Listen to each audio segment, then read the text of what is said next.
Good evening, Aman. Good evening. Hello, everyone. I hope I am audible to all of you. You can hear me all right. Aman Sonar has joined. Good evening, Aman.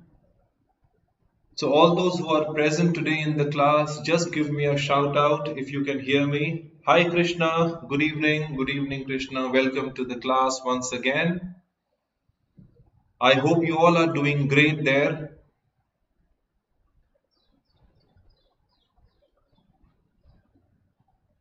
Just waiting for a few more of you to join the session, and then we can kickstart the proceedings today. So how are your preparations going on, Krishna? Rachna, hi Rachna, good evening. Aman, good evening. Hana Hubs, good evening, Hana. Okay. Since quite a few of you have joined, hi Jagdish. JS Edits, if I have pronounced your name all right. Aman, okay. So all of you can hear me all right. So let us start the session today. Earlier on, we have discussed so many exciting questions on grammar and parajumbles and other areas. We did a session on vocabulary also. So for a change today, we are going to touch base yet another section of MAHCET question format, that is reading comprehension, right? So in the past year, if you have gone through the MAHCET reading comprehension format, you might have found out all about the passages, the kind of passages they ask you, and what are the types of questions they ask you. So today we will practice a few questions. I am getting 200 in CMAT mocks. Is it okay? We just have to push the barrel a bit, Jagdish. I think we have to, take it to a few more notches higher. Okay. If you could just let me know which section is taking you down, then probably we can have a better discussion, Jagdish. So coming back to the session, MAHCET 22 reading comprehension questions. So today we will see what is the agenda and what kind of question patterns are we going to discuss today. So overall, you might have noticed that in general, we have two passages. One is 10 question set and the other one is 6 question set. And the most important feature of MAHCET question pattern, the RC question set, is that the questions are going to be pretty direct. You don't have to waste time. Hi Shiva, how are you? I hope you all are doing great. Okay. So the question pattern, as I was telling you, सीधे passages honge, right? One reading will be enough for you to understand the gist of it, the meaning of it, and the English and the language structure is not going to be as tough as we, otherwise find in CAT and ZAT. Even the language is going to be quite easy and understandable, because most of the passages may be, taken from newspapers, newspaper editorials and all. But the glitch over here, the small glitch is that the passages are going to be long, right? The passages are going to be long, disturbingly long, annoyingly long. And the last couple of questions will be based on vocabulary. There will be a few questions where your vocab will be tested based on the understanding of the passage. All right? Okay. So what is the mantra from my side? Whenever you come across the passage, read the passage quickly. Just in one glance, try to have the essence of it. Okay, now your level of speed will largely depend on how much you are comprehending from the passage. If the comprehension is easy enough, so you can speed through the passage, you can skittle through the passage. But if you think that the language is quite, of a different level, or the topic discussed in the RC passage is a bit different from what we otherwise witness, in our daily reading, then probably that may have an impact on your reading. Rohit, hi Rohit, how are you? All right.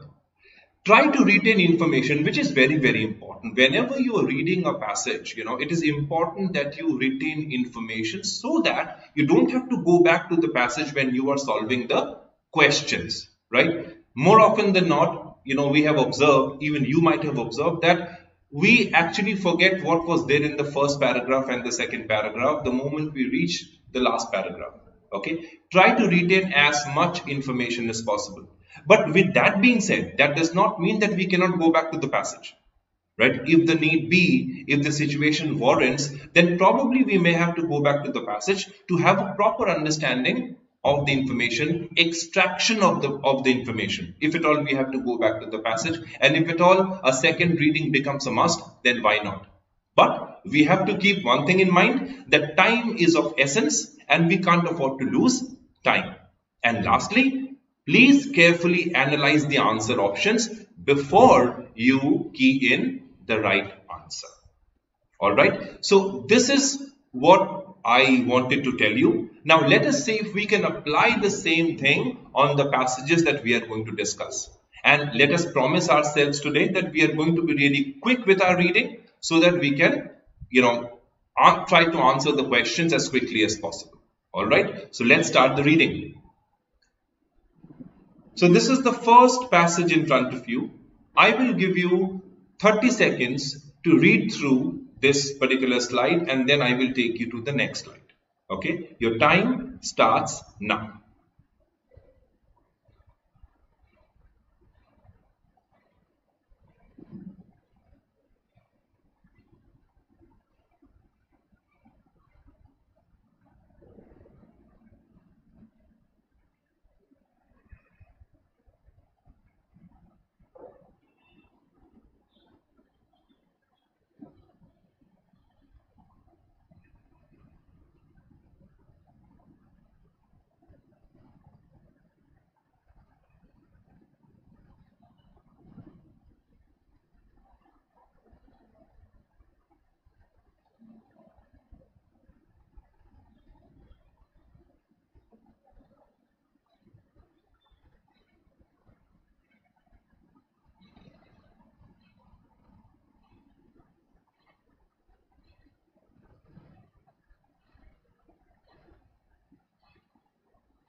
Okay, so let me now take you to the next slide. The 30 seconds are over and here is your second slide.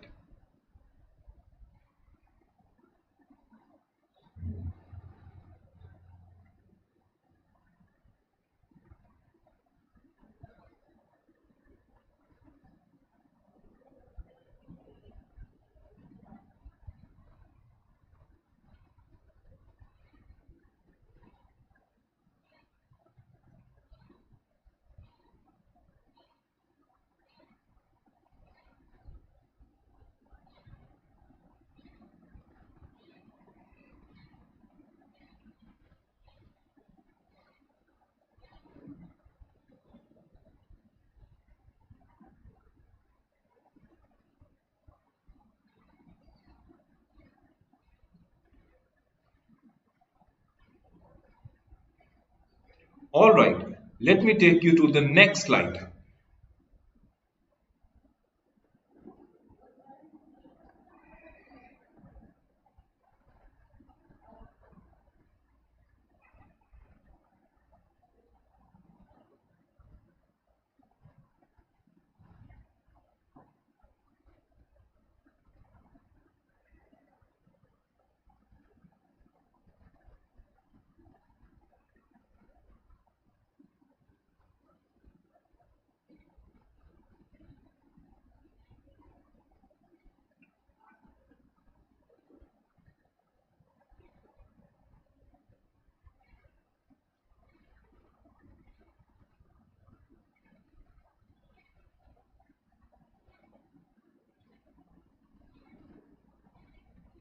Kumar Pritham asks, what is nuisance? Nuisance means when you make a mockery of anything. When you spoil something, you make a nuisance of it. Spoiling completely, that is nuisance. I hope that answers the question. All right, I believe you have read the paragraph, right? So if you want to rate it between easy, moderate, and difficult, right? How would you rate the passage? I think the passage was relatively easier to understand. Okay, so let us go back to the passage. Let us read the passage once again together, and then I will take you to the questions. All right? Okay. So how do we start the passage? The passage starts talking about cryptocurrencies. Right? पहली line में तुम्हारे सामने cryptocurrencies मौजूद है. Much has been said about the mining of cryptocurrencies. So you get the caption. We are talking about the mining of the cryptocurrencies and how the process guzzles electricity. To consume electricity, guzzles electricity. Mining is a process that creates new digital coins by solving complex mathematical problems using very powerful computers, day and night non-stop. That wouldn't be a problem if it were only a few computers in use. So the first couple of lines talks about the mining of cryptocurrencies and how you produce cryptocurrencies and what it takes to produce cryptocurrencies, isn't it? As at February 19, for example, Bitcoin mining was thought to consume more than 51,000 gigawatts hours of electricity each year worldwide. So it talks about the consumption of electricity when it comes to Bitcoin mining. Okay, according to Digiconomist, an online cryptocurrency hub, that's 5.5 times much the power used by Zimbabwe, a developing nation, for the whole of 2015. There is no known corporate mining rig in Zimbabwe, though some individuals have decided to dip their toes into the mining waters. All right. 41,000 people trading crypto on local exchange are to some degree mining on their personal computers. Obviously, these aren't the all Zimbabweans, but there is also no administrative source on power use involving crypto mining. We don't have any administrative source that can tell us about crypto mining. Okay, these are all speculations. Digiconomist has produced a model for calculating electricity. All right, it's all about electricity consumption and production used from Bitcoin mining that was widely used across the world, which could help estimate the amount of energy used by citizens mining crypto in Zimbabwe. The formula, which depends on the performance of ordinary mining equipment, expresses the miner's operating costs as a percentage of the total mining revenues before converting the operating cost into energy consumed. A small mathematical formula in order to understand the Bitcoin production over here in front of you. The conversion is based on the average cost of electricity. Manufacturers of cryptocurrency are introducing to the market more efficient mining technologies that minimize electricity use. So don't you think we are talking about the impact that Bitcoin production or the cryptocurrency production is having on the production of electricity? And it is being adversely affected. And this is what has been brought out by the passage, isn't it? Look at the next paragraph. Bitcoin is evolving into a big environmental nuisance. All right. Its mining reliant on coal-fired power stations in countries like China, a leading cryptocurrency market, emits the equivalent of 24.8 million tons of carbon dioxide each year. According to the UN expert panel on climate change, carbon dioxide is the #1 driver of global warming and climate change phenomena that has spewed frequent and intense droughts and floods in Zimbabwe in recent decades with deadly effect. This is the effect that we are having when you are using coal to produce electricity. Look at the impact. And then we say there is only about 16 million Bitcoin in circulation today. A maximum 21 million Bitcoins can only be used. can only ever be used. Now, as long as there is any cryptocurrency to mine, it seems plausible that global concern will not only focus on the legitimacy of a currency that exists only online, but also its power guzzling systems, which will deficit in the future. It will go down in future. Zimbabwe could easily turn into a crypto miners paradise if only power supply was reliable. Okay. We are talking about hypothesis. This is not happening at the moment, right? At 986C per kWh, the country has some of the cheapest electricity rates anywhere in the world. The average rate cost across southern Africa is 50% higher compared to the local rate. Okay, since the consumption is, the production is cheap, so they are using electricity, but the source they are using to produce electricity is poisonous and it is hazardous. Right? This is what the sum and substance of the passage is, isn't it? Now, if we look at the question, which of the following is a suitable title for the passage? A. Cryptocurrency, threat in disguise, Zimbabwe's suppressed digital progress, the worldwide digital conflict, the dark digital era of e-commerce. All the given options can be a suitable title. What do you think should be the answer?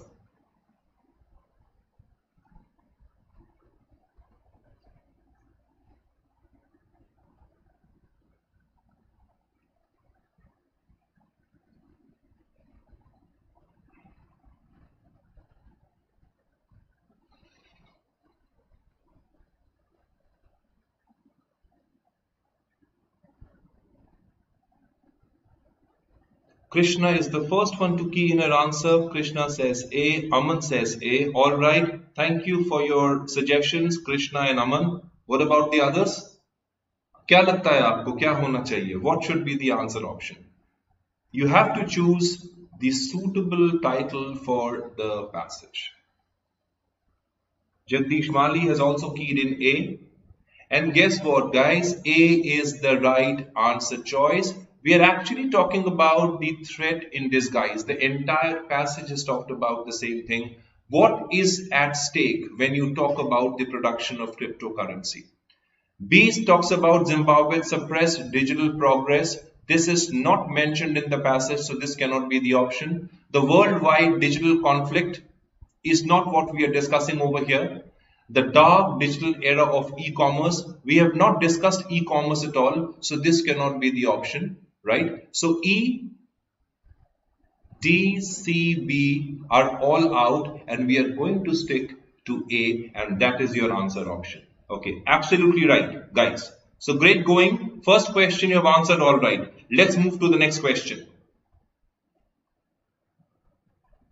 Which of the following is or are the impact or impacts of cryptocurrency mining in Zimbabwe as mentioned in the passage? A. Promotes digital fraud and reduces financial security. B. Has caused natural disaster due to the emission of harmful gas. C. Overutilization of energy will cause its shortage in the long run. So out of these 5 options, we have to choose one.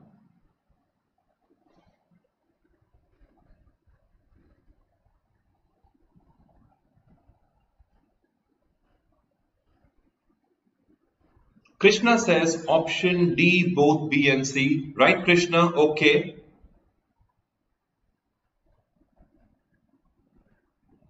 About the others?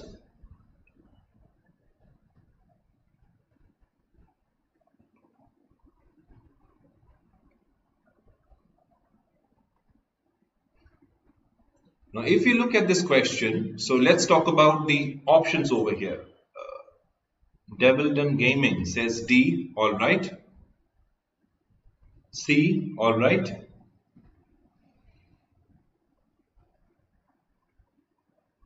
Let us look at A. Now, we have read the entire passage, right? Have we found out anything that talks about digital fraud in the passage? There's a question mark. Do we talk about digital fraud? B says, has caused natural disaster due to the emission of harmful gases. If we go back to the passage and we can find it out over here. According to the UN expert panel on climate change, carbon dioxide is #1 driver of global warming. And look at this point. It emits the equivalent of 24.8 million tons of carbon dioxide each year. So B stands.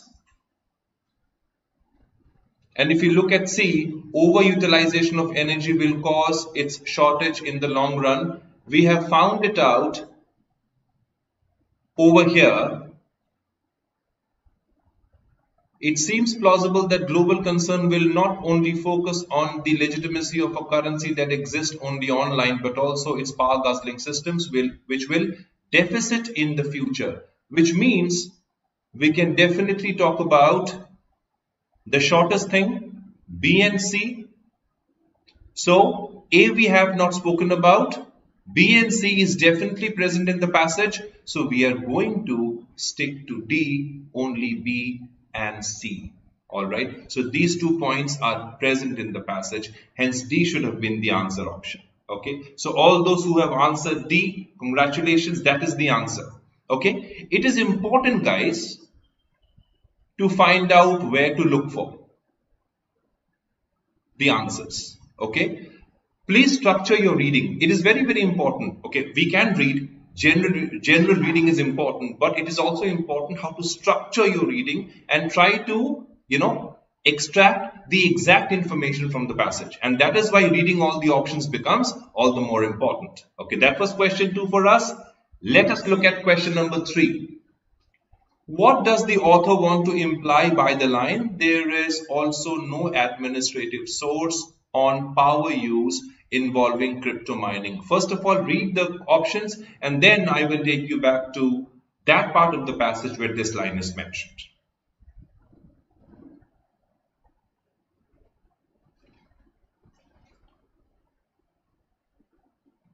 It is a high scoring game, so you have to be absolutely, on your best performance day.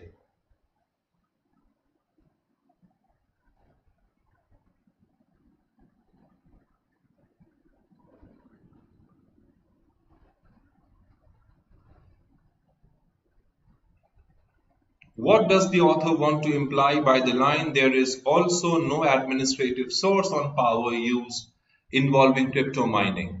A. Leaders worldwide should administer control over technology to achieve better growth. B says the electricity supply utilizes in Zimbabwe do not have good administrative control. C says none of those given as options. D says the data regarding energy consumed by individual crypto mining is not reliable. And E says freedom obtained due to lack of political control has facilitated the growth of bitcoins. Devolution Gaming has keyed in D. Jagdish D. Krishna has also marked D. If we can go back to the very first slide, guys.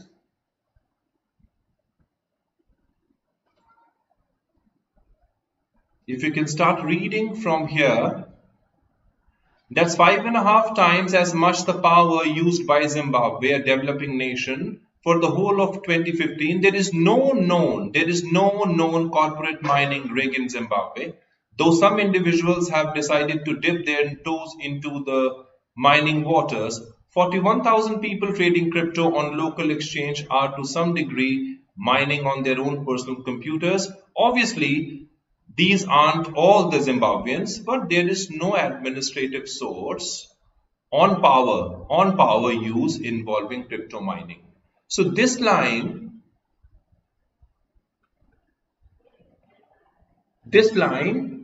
takes us to option D.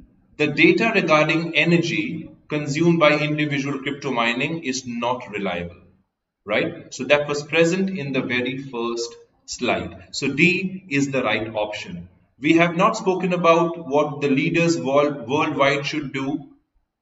B talks about the electricity supply utilizers in Zimbabwe do not have good administrative control. We have not spoken about that as well, right? Hence C is out of question. E talks about an entirely new thing, freedom obtained due to lack of political control. This is something new. it does not fall under the ambit and scope of the question asked. Hence, D should have been the right answer choice. Okay, all of you have marked D. Congratulations to you. Next challenge, ready for it? Question number 4. Which of the following can be the concluding sentence of the passage? Since you remember the passage all right, and we are going to check how much we retain. That is the major challenge that we are going to address today. Kitna retain kar pa rahe hain? And based on that, hum answer karenge. Which of the following can be the concluding sentence of the passage? Let's read the options and then we'll answer it.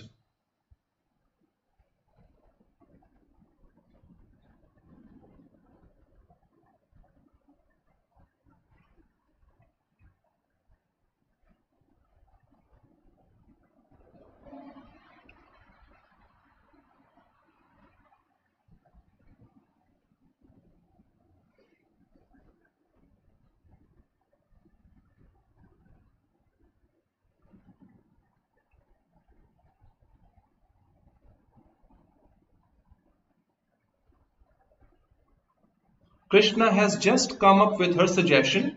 She says none of these because they don't conclude the passage. Aman says B, all right. Fantastic application of thoughts. Okay, what about the others? Let's look at the options carefully. A says the hype surrounding digital currency is causing its downfall. The hype causing its downfall. Is it about the rise and fall of the digital currency? Right? B says none of those given as options. C says the certainty is that Zimbabwe can sustain cryptocurrency mining of any kind at any level. Is the passage all about the sustainability of cryptocurrency mining by Zimbabwe? D says we should start considering now alternatives to digital currency to advance in the industry. Is it about finding alternatives to digital currency? E says technical people are much required. The passage doesn't give you any idea or insight into this information that can lead you to this information. Technical people are much required in Zimbabwe so that they can come up with new ideas. This is pretty generic, has no bearing whatsoever on the passage, right? Hence, the answer should have been B, because the sum and substance of the passage is what are the ramifications, what are the impacts that we may face because of Bitcoin production.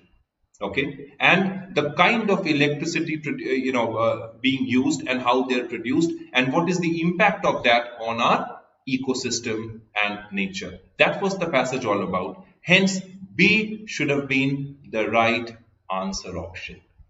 Okay, the answer is B. All right. So we have done the very first passage absolutely successfully. This was a smaller passage with just 4 questions. I just want to ask you, are we ready for a bigger show? Because in the next passage, we are going to, see different kinds of questions, and it will be a complete dose of 10 questions and we will answer them. Okay. So the idea is to be ready to push your limit and see how many questions we can answer in the next comprehension. So number 1, check your retention, check your memory, how much we can remember, how much information we can extract from the passage and keep it safe out here, and how to use that information to answer the questions. All right. Jagdish says, why not A? A talks about the hype surrounding digital currency is causing its downfall, right? And you have to look at the concluding sentence of the paragraph. If you look at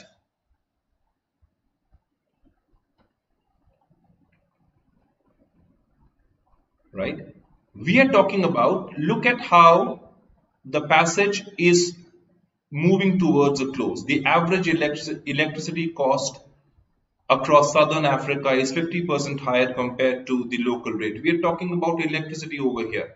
And how would you end it? And look at the question. And A talks about hype surrounding the digital currency. We have not focused on what the penultimate sentence all about. What was the penultimate sentence all about? All right. Jagdish, I think this is clear to you. Why not A? It talks about the hype. It runs counter to the feeling of the passage. Okay, that is why A cannot be the answer. Okay, all right. Can we move on to the next question very quickly? The next passage. Here we go. 15 seconds and then I'll take you to the next slide.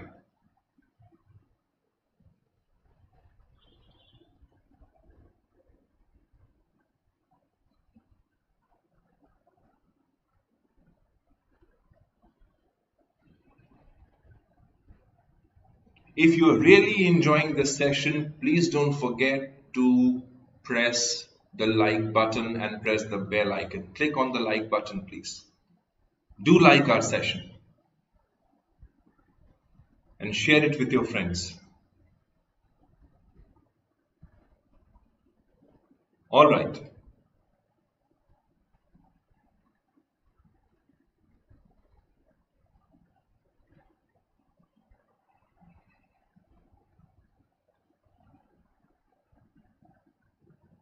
Karthik, I've seen your suggestion. Let me finish this particular passage and then probably if we have time, we'll go back to the passage. If that is all right with you, Karthik.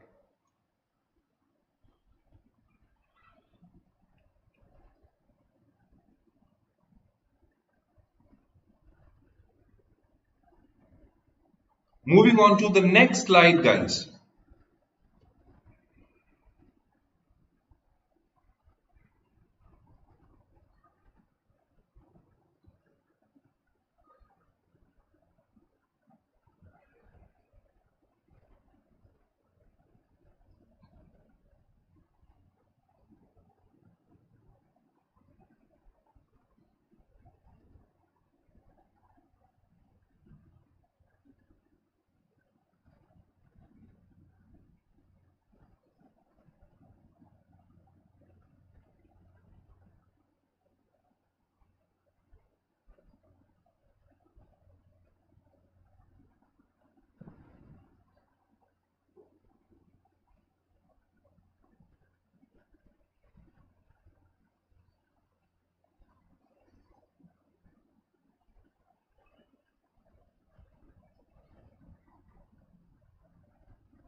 I hope you have finished reading. Can I take you to the next slide?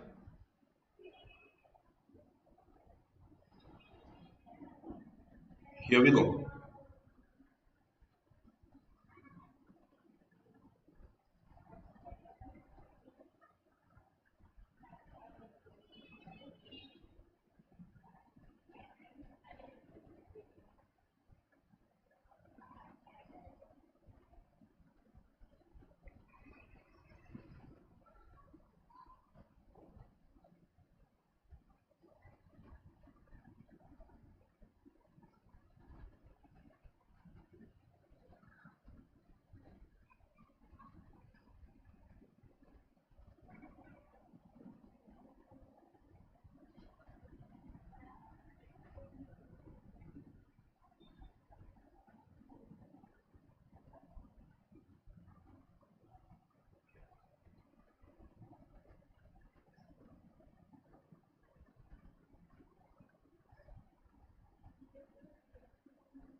All right.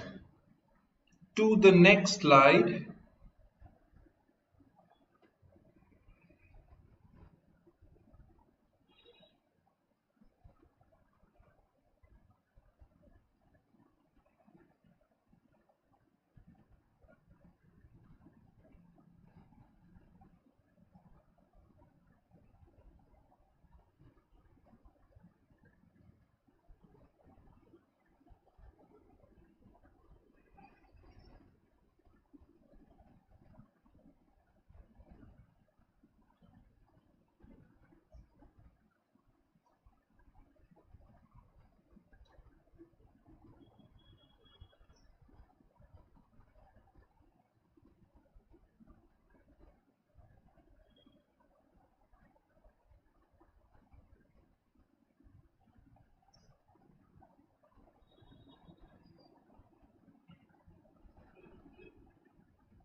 Can I take you to the next slide now?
All right. Let's go back to the main passage. Again, on a scale of easy, moderate and difficult, how would you rate this passage, guys? कैसे rate करेंगे? Easy था, moderate था, difficult था, how was it?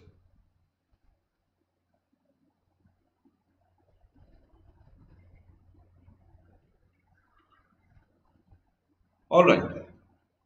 Let us now look at the passage and let's go slowly, understanding every bit of it. Okay? Information retain करना है हमने. Okay? All right.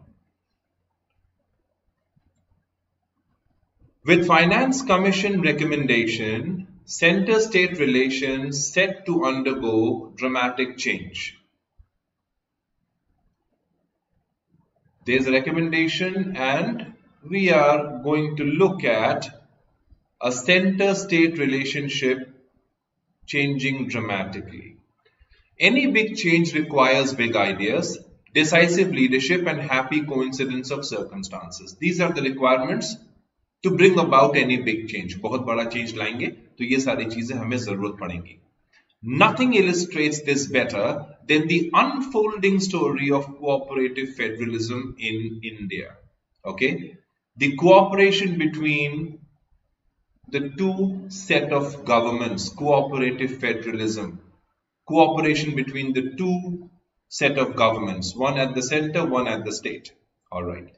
As Chief Minister of Gujarat, Narendra Modi had often argued, what did he argue? That the central government implemented schemes were at odds with the state's needs. They were different from the state needs, right? What the center proposed probably was not needed at the state level. So that's why they were at odds with the state's needs and priorities. For example, and we get an example over here, schemes that provided funds for electrification were at best of limited value to Gujarat since it had already achieved near 100% electrification. So this funds for electricity was absolutely futile for the Gujarat set of model.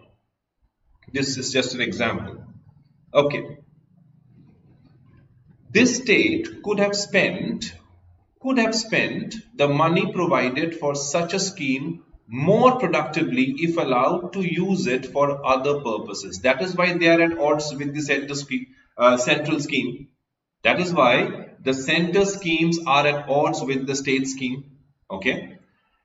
In advancing this view, Modi was joined by other chief ministers such as Vasundhara Raje of Rajasthan.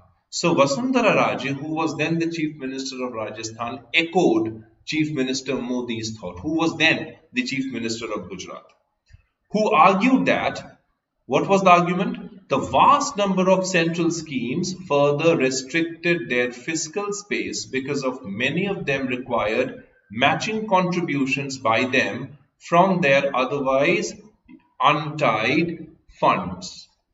All right. So if the center is contributing to a cause, the state was also expected to contribute. All right. Once these matching funds were committed to access central scheme, states were left with very limited funds for even the most important expenditure items such as enforcement of law and order. Nevertheless, this system remained entrenched in one form or another in the last several decades on account of coincidence of three factors. What were the three factors? First, outside of state leaders and a few economists and policy analysts, advocates of the view that true federalism means giving greater fiscal space to states and trusting them in setting their own priorities have been few and far between. So one thought, crept out, one thought, made headlines that it is important for the center to give adequate power to state. And that was the idea of true federalism, giving greater fiscal space, economic power, monetary power to the state to actually develop their own state so that they don't have to be at the mercy of the center. All right. So this thought started doing the rounds. That was the first one. What was the second one? The Finance Commission, appointed once every 5 years, plays a key role in the division of tax revenues between center and states. Consistent with first point, successive finance commissions held untied funds to the states at or below 30% of the divisible tax pool.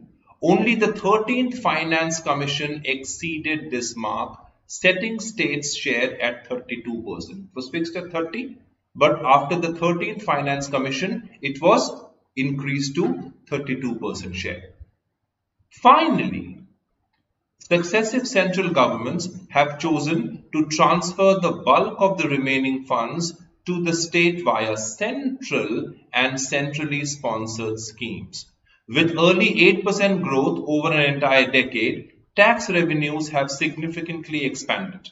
Alongside central and centrally sponsored schemes and the revenue resources they absorb have expanded dramatically as well.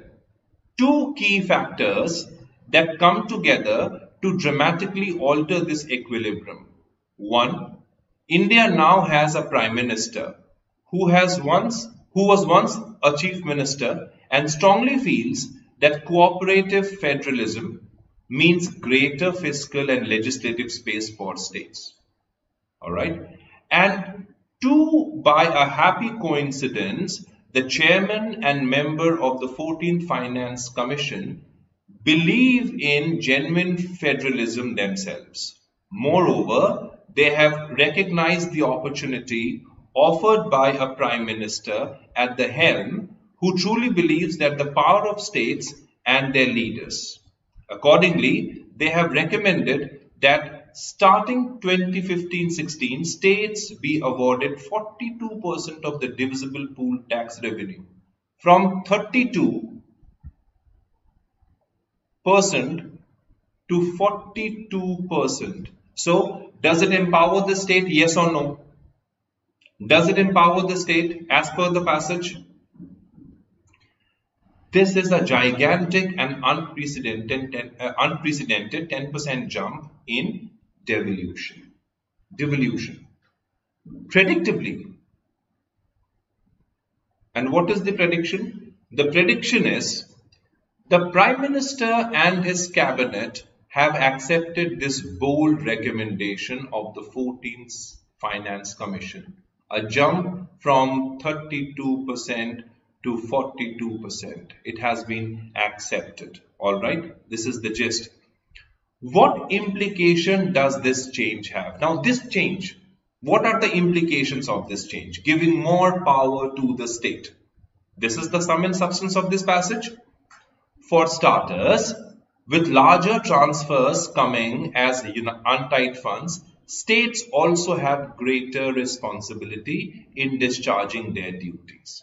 it is likely, it is possible that they will now have to take greater responsibility in areas that have been hitherto covered by the center. All this while, the areas that were covered by the center will now be looked after by the state, right? Especially those falling on the state list. States will also have to do this in ways that are more consistent with the priorities and not according to one-size-fits-all scheme. According to priorities. By the same token, with a lower share in the divisible pool, the center's fiscal space will shrink, requiring a rethink of central and centrally sponsored scheme. One might ask, where does Niti Aayog fit into this story? I am tempted to say this is the view of the author's view. Look at the language. I am tempted to say that in replacing the Planning Commission by Niti Aayog, Prime Minister Modi may have anticipated the 14th Finance Commission. So the anticipation of the 14th Finance Commission is what the author thinks, right? This is what the Niti Aayog has done. And why does it have to be like this? Under the previous regime, the center was often seen as a giver and states as recipients. Okay, center was the giver and state was the recipient. Now the equation will change, thereby making the latter means the state, feel that they were less than equal partners. That was the feeling. The states felt they were less equal to the center. In replacing the Planning Commission by Niti Aayog, the Prime Minister sought to change that equation and forge an equal relationship between the two sides. As such, this change represents a step towards cooperative federalism, when you actually make the center and the state stand on equal terms. And that is the takeaway of cooperative federalism, if that is understood. All right. We will have a more complete picture of the emerging center-state relations this Sunday when the finance minister presents the budget.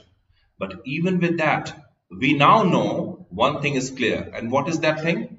In the years to come, Niti Aayog will have to play a much greater role in the knowledge space.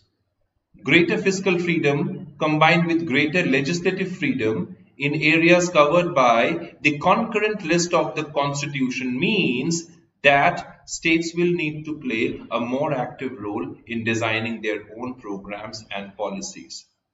Right? So what are we talking about? Delegation of power.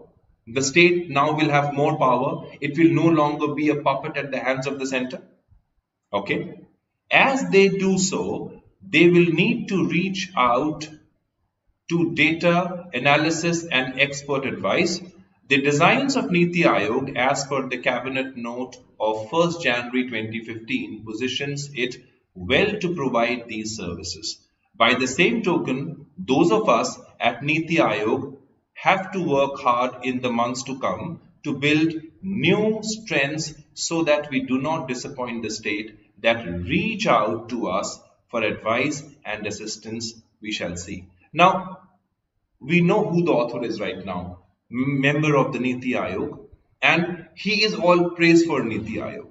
So if you look at this particular piece of passage, it is full of facts, figures, data, and it does a lot of comparative analysis.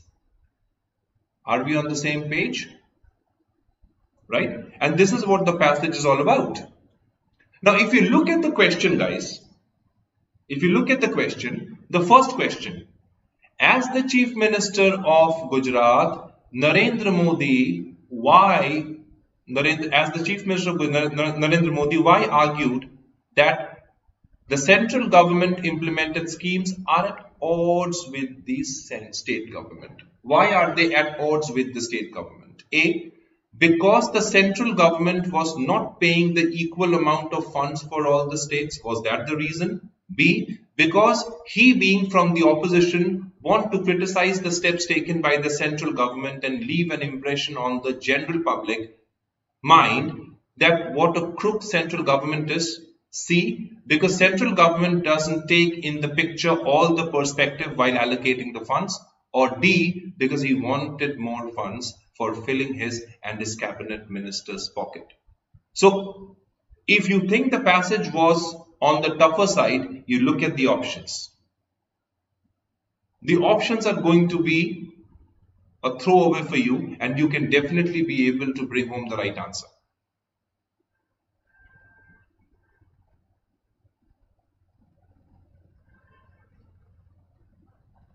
What according to you should be the answer?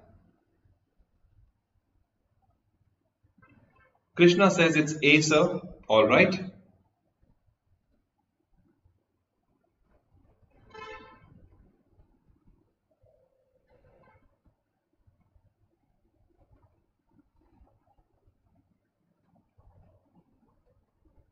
Now, I hope you remember the passage.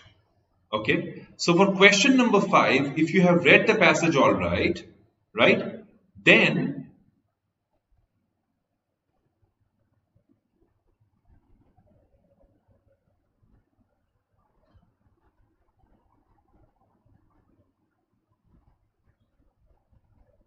A says because the central government was not paying equal amount of funds for all the states. B says because he being from the opposition, he wanted to criticize the steps taken by the central government. And C says because central government doesn't take in picture all the perspective while allocating funds. The answer is C, and look at this part.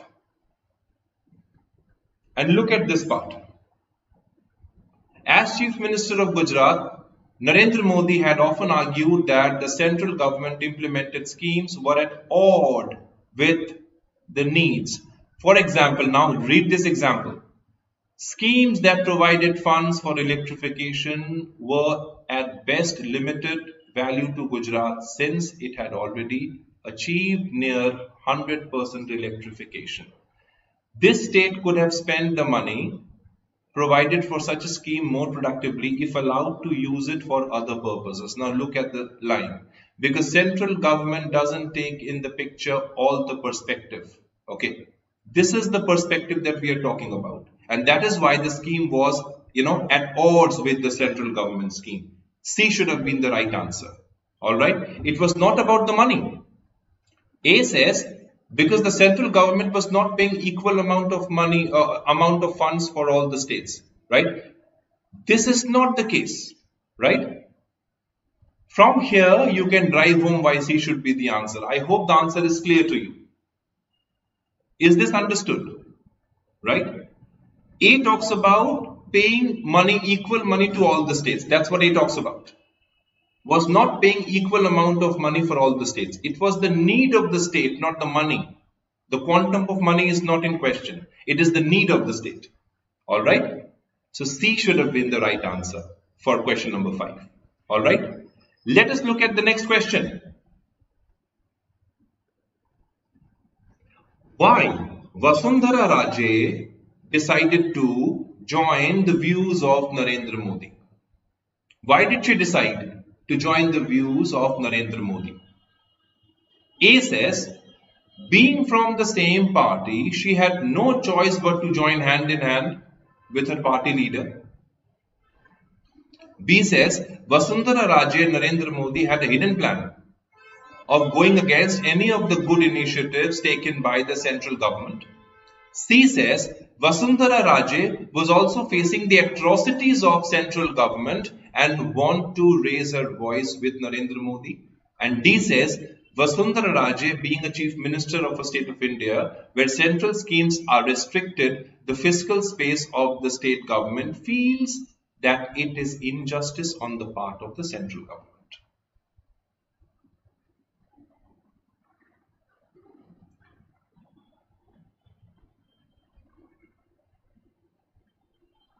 Dave, what do you want me to explain? This question number 6 that we are discussing at the moment, or the previous question?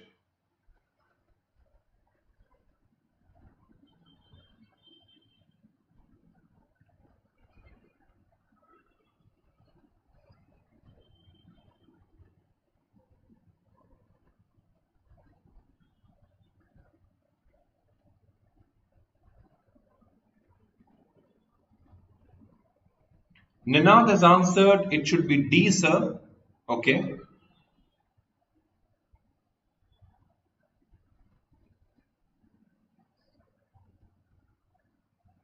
D. All right. Krishna says D. All right.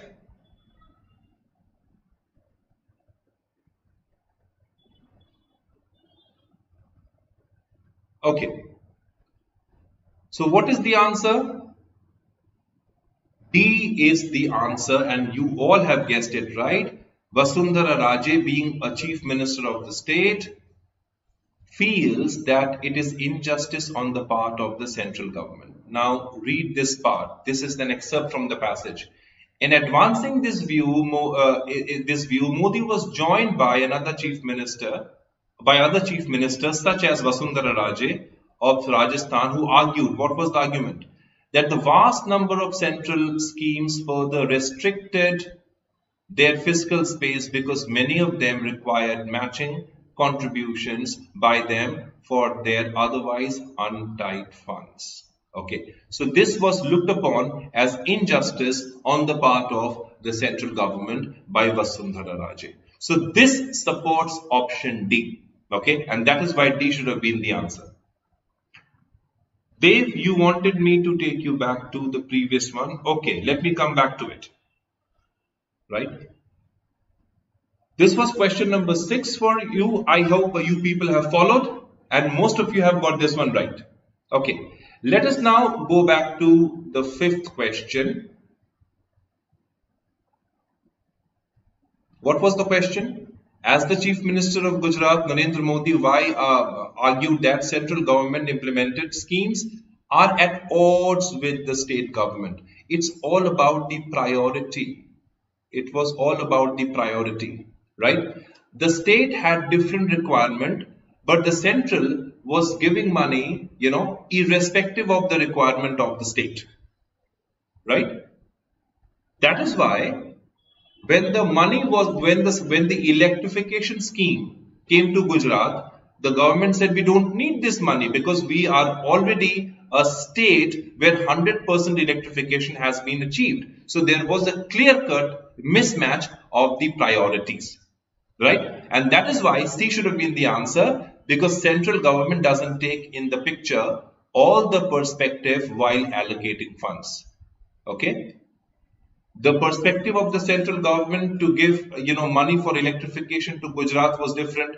It would have given money to all the other states for electrification, and they followed the same scheme with Gujarat, but Gujarat did not need money for electrification. That is why, what was the question? The question was, the schemes are at odds for the central government. They are not, coinciding with each other. That was the question. If that answers your question, dear. Okay. Now let's go to this question, question number 7. Next question. The writer referred the PM's view of cooperative federalism. What do you understand by cooperative federalism? A. It means a more prominent role for the center than states. B. It means the competitiveness between the center and state. C. It means more competitiveness among states. D. It means a sync in relation among the states and the center.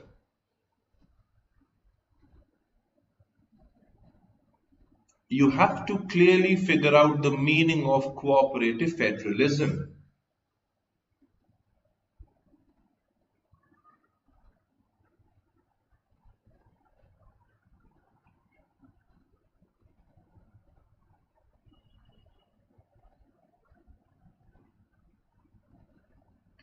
A says it means a more prominent role for the center.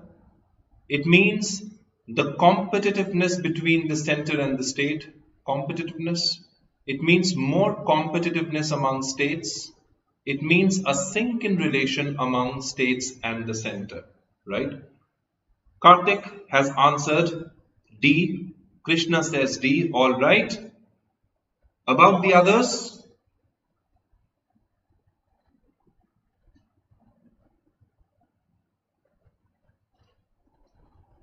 The answer option is D. It means a sink in relationship. Now read this part.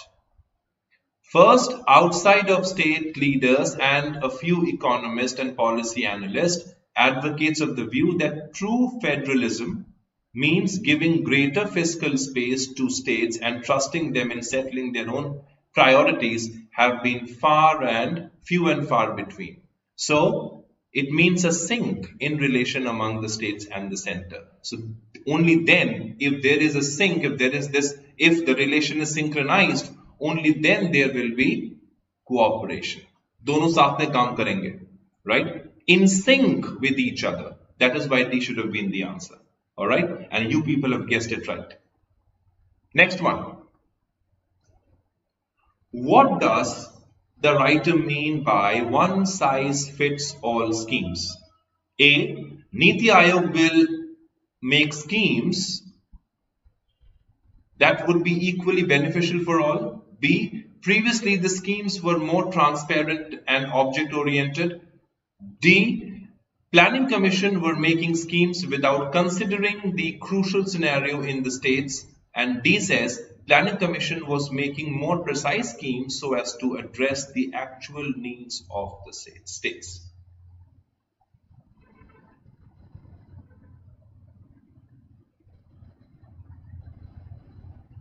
One size fits all.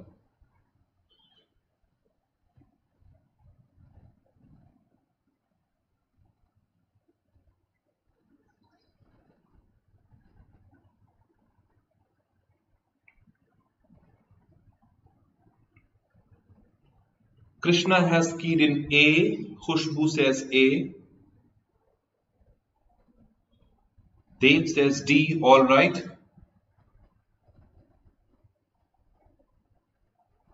Okay, let's look at the question. One size fits all. Consider this part. With larger transfers coming as untied funds, states also have greater responsibility in discharging their duties. It is likely that they will now have to take greater responsibility in areas that have been hitherto covered by the center, especially those falling on the state list. States will also have to do this in ways that are more consistent with their priorities and not according to one-size-fits-all schemes. Not according to one-size-fits-all schemes. By the same token, with a lower share in the divisible pool, the center's fiscal space will shrink, requiring, so you can overlook this. This word is important, and not according to one-size-fits-all scheme. So earlier, what was happening when there was Planning Commission and not Niti Aayog? Planning Commission were making schemes without considering the crucial scenario in the states. Now I hope you've understood why C should be the option. If you go by this line, that is why C should be the option. It says not according to one-size-fits-all scheme. This is definitely a futile scheme. And the author does not believe in one-size-fits-all scheme at all. So C should have been the answer choice. Khushbu, Karthik, Ninad, Krishna, Dev, you people, have you understood why C should be the option? Well, Karthik has answered C. About the others, this should have been the answer. Alright? Okay. So that is why each and every line becomes important. जब तक तुम एक एक line को, एक एक word को ध्यान से नहीं पढ़ोगे, and that comes with practice, right? And that comes with practice. You have to practice such questions. You have faced much difficult passages in Cap. This was definitely annoyingly long, but then, you just have to work on the facts and figures. That's all. Okay. Next one. Why the government did a 10% increase in devolution? To transfer the funds in the hands of state, shed of the extra responsibility to take away, shed means to take away, the extra responsibility of the state-sponsored schemes, to make state more self-dependent, or D, to increase the extent of authority on states. What do you think should be the answer?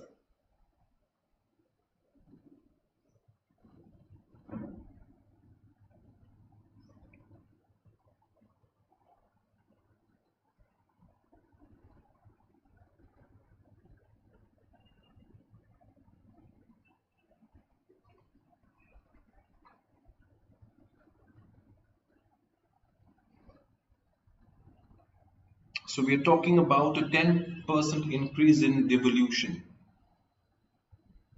To transfer the funds in the hands of state, shed of the extra responsibility of the state-sponsored schemes, to make state more self-dependent, or D, to increase the extent of authority on states. Okay, 10% increase to the state. Let us look at the answer option. A, B, C, D. The answer is C, to make state more self-dependent. Why? Look here, 10% rise from 32% to 42%. Remember the data?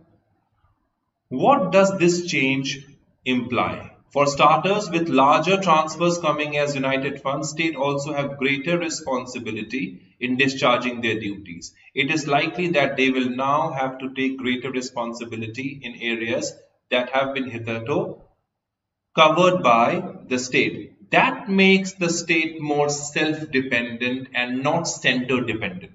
So C should have been the answer. That was the right choice. So this was quite an easy one. Yes. Next challenge.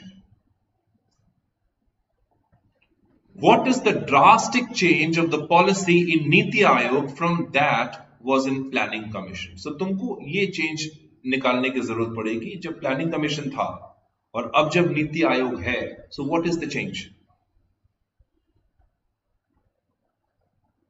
A says now states will have equal equation with the center. B says states will have more financial freedom. C says center has given the responsibility to states to draft every scheme. D says both A and B.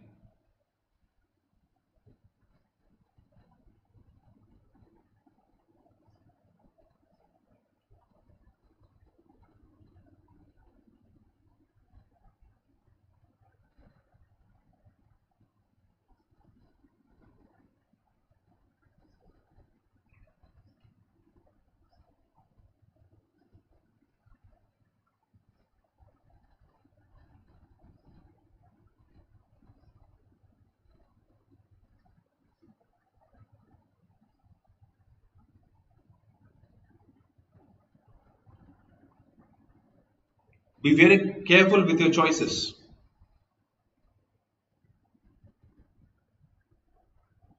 All right. Krishna has answered. She says it has to be D. All right, Krishna. Thank you. What is the drastic change of the policy in Niti Aayog from that was in Planning Commission? The answer option, okay.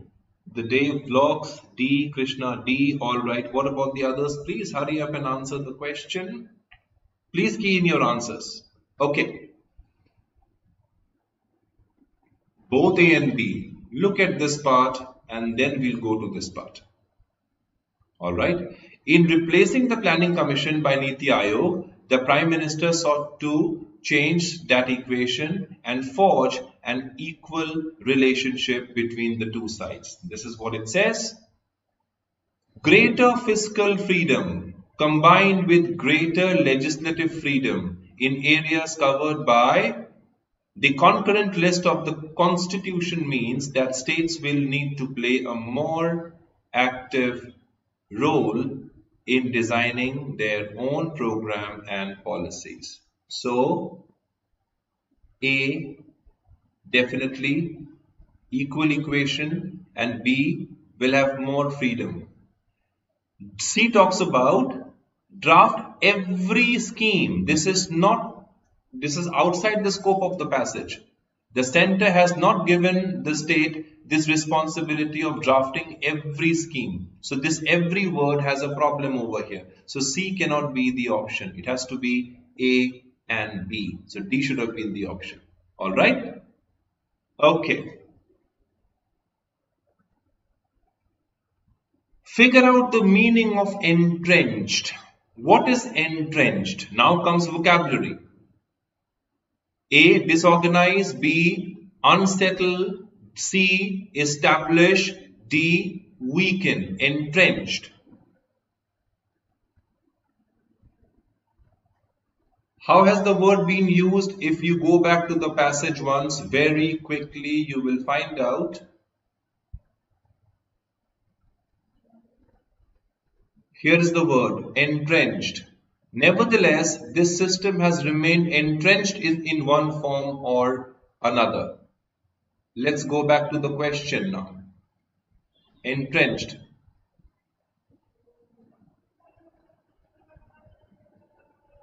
Entrenched means confirmed, all right?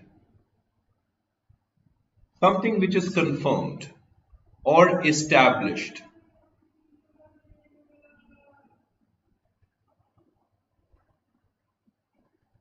Established, confirmed or established.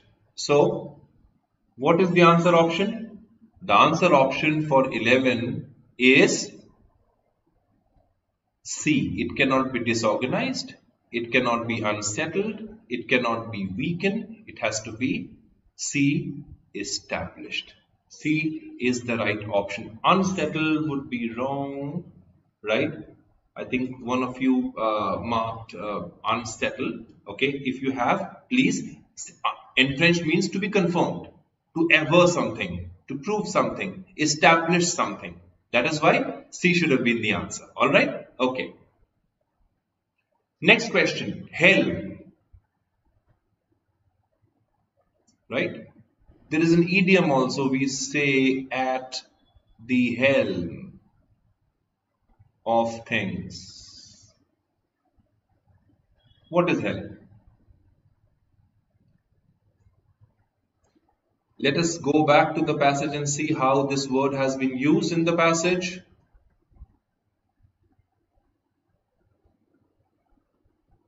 This part. Moreover, they have recognized the opportunity offered by a Prime Minister at the helm. Prime Minister at the helm.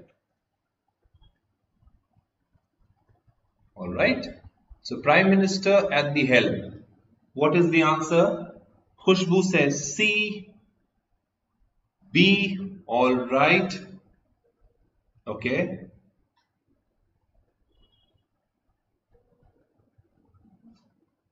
Helm is actually, it's a wheel. It's a wheel. And what does this wheel do? It controls the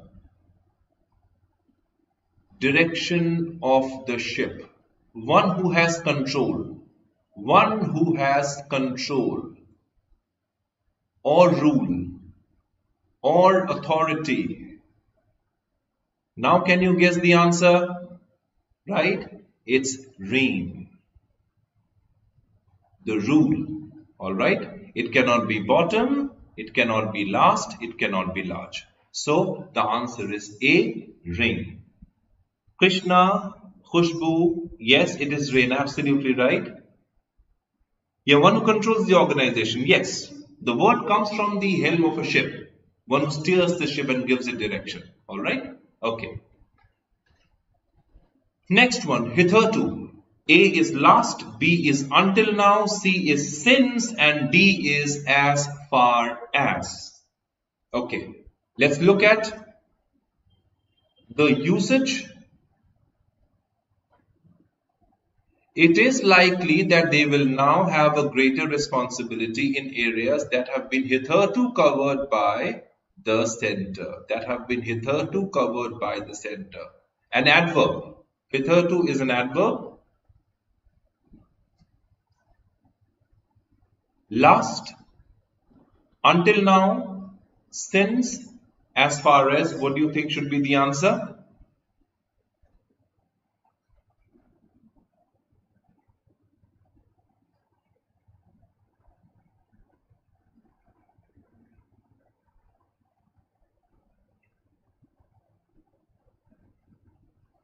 Ninad has marked A, Dev says A, Khushbu says B. Alright. See dear, hitherto actually means until now. Until now it was looked after by the central government, but now the power has been given to the state government to steer the ship. That is why you must choose B. This is your answer. Alright, B is the right answer. Devolution. Next question, devolution. A. Dispersal of power, control of power, bound by power, or easing of power. Devolution. How has the word been used? Let us go back to the passage once. Here it lies.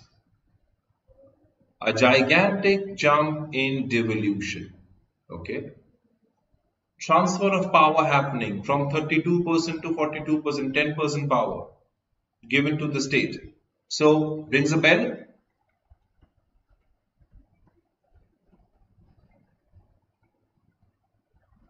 Dispersal of power, control of power, bound by power, easing of power.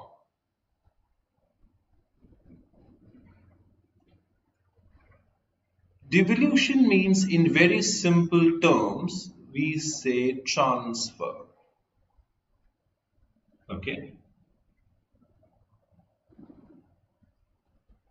Krishna and Dev, is your answer? Have you keyed in the option for this question, devolution? Okay. It's transfer or decentralization.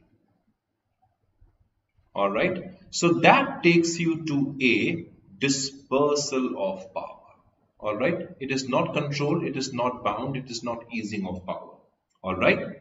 So dispersal of power. See, 32% to 42%. Right. The power being given to the state. So this is dispersal, decentralization. That is devolution. Alright. Hence A should have been the right answer choice.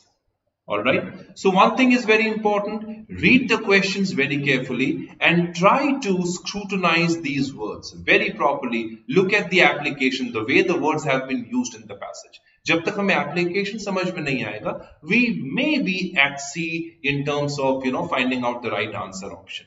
Okay. I'm telling you that the passages are going to be easy, right? They're not going to be tough. The questions are also going to be, a bit tricky, yes. MAHCET CET after all, उतना easy आपको करके नहीं देंगे, but you should be able to find your way through. Alright? So on that note, we come to the end of yet another session. Right? Please join our Telegram group today if you are already there. So I think you're enjoying the group. A couple of announcements. PIEAAT program is going on. Right? Being mentored by our top faculty, Srinivas sir and Gautam sir. Please join the program and enroll yourself. Call on the given numbers and write in to us. We will be more than happy to hear from you. Batch 5 has been rolled out for CAT 22. If you haven't enrolled and if you're thinking of writing CAT 22, please enroll yourself today. Call on the given numbers and find out everything that you want to. You are being mentored by some of the best in the industry. You can see them, right? And please like, comment and share and subscribe to BYJU'S Exam Prep and download the app. Alright, follow us on Insta, on YouTube, on Facebook. And yes, tomorrow again I'm going live, right, with you, and we will be discussing a few critical reasoning questions. So follow me tomorrow at 9 o'clock. Alright.